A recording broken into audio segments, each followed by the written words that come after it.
బాలీవుడ్ నటి ఊర్వశి రౌతేలా గురించి ప్రత్యేకంగా చెప్పాల్సిన అవసరం లేదన్న సంగతి తెలిసిందే. ఎప్పటికప్పుడు ఫ్యాషన్ని ఫాలో అవుతూ లేటెస్ట్ దుస్తులను ధరిస్తుంటుంది. సినిమాల్లో హీరోయిన్ పాత్రల కంటే ప్రత్యేక గీతాలకే తను ఎక్కువగా ప్రాధాన్యత ఇస్తుంటుంది. ఊర్వశి రౌతేలా ఫ్యాషన్కి పెట్టింది పేరు. మోడలింగ్లో కెరీర్ ప్రారంభించిన ఊర్వశి సినిమాలపై ఉన్న ఆసక్తితో సినీ రంగంలోకి అడుగుపెట్టింది. బాలీవుడ్తో పాటు టాలీవుడ్ ఇండస్ట్రీలో కూడా నటించింది. ఏజెంట్, వాల్తేర్ వీరయ్య, స్కంద, బ్రో వంటి సినిమాల్లో ప్రత్యేక గీతాలు నటించి మెప్పించింది. టాలీవుడ్ క్రేజీ ప్రాజెక్ట్ NBK 109లో కూడా ఆమె ప్రధాన పాత్రలో నటిస్తుంది. ఈ చిత్రానికి బాబీ దర్శకత్వం వహిస్తున్న సంగతి తెలిసిందే. ఈ సినిమా షూటింగ్ దశలోనే ఉండగా ఊర్వశికి మరిన్ని సినిమా అవకాశాలు అయితే వస్తున్నాయి. ఈ బ్యూటీ మరోసారి బాబీ దర్శకత్వంలో నటించబోతున్నట్లు వార్తలు వస్తున్నాయి. మాస్ మహారాజా రవితేజ నటిస్తున్న ప్రజల మనిషి అనే మాస్ యాక్షన్ ఎంటర్టైనర్ ఓకే చేసినట్లు ఇప్పటికే అప్డేట్లు అయితే వచ్చాయి. ఈ హై వోల్టేజ్ ఎంటర్టైనర్లో ఇద్దరు హీరోలు నటించనున్నారు. ఇందులో ఓ ప్రధాన పాత్రలో ఊర్వశి రౌతేలా నటించనుందని టాక్. ఊర్వశి రౌతేలాతో పాటు డింపుల్ హైతి కూడా హీరోయిన్గా నటిస్తుంది.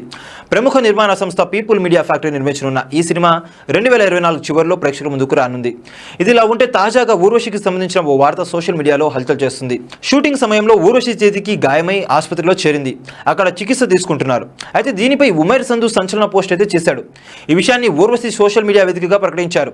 బాలీవుడ్ నటి ఊర్వశి గర్భం దాల్చిందని, అబార్షన్ కోసం ఆసుపత్రిలో చేరిందని పోస్ట్ చేశాడు. ప్రస్తుతం ఈ వార్త సోషల్ మీడియాలో హల్చల్ చేస్తుంది. ఈ వార్తపై పలువురు నెటిజన్లు రకరకాలుగా కామెంట్లు చేస్తున్నారు. చూశారు కదా గైస్, మరిన్ని ఇలాంటి క్రేజీ అప్డేట్స్ కోసం చూస్తూనే ఉండండి మా ఛానల్. మీరు కనుక మొదటిసారి మా వీడియోస్ని చూస్తున్నట్టయితే కనుక మా వీడియోని లైక్ చేయండి, షేర్ చేయండి, మా ఛానల్ని సబ్స్క్రైబ్ చేయండి, పక్కన ఉన్న బెల్ ఐకాన్ కూడా యాక్టివ్ చేసుకోండి. Thank you for watching a video still then. Thank you, bye bye.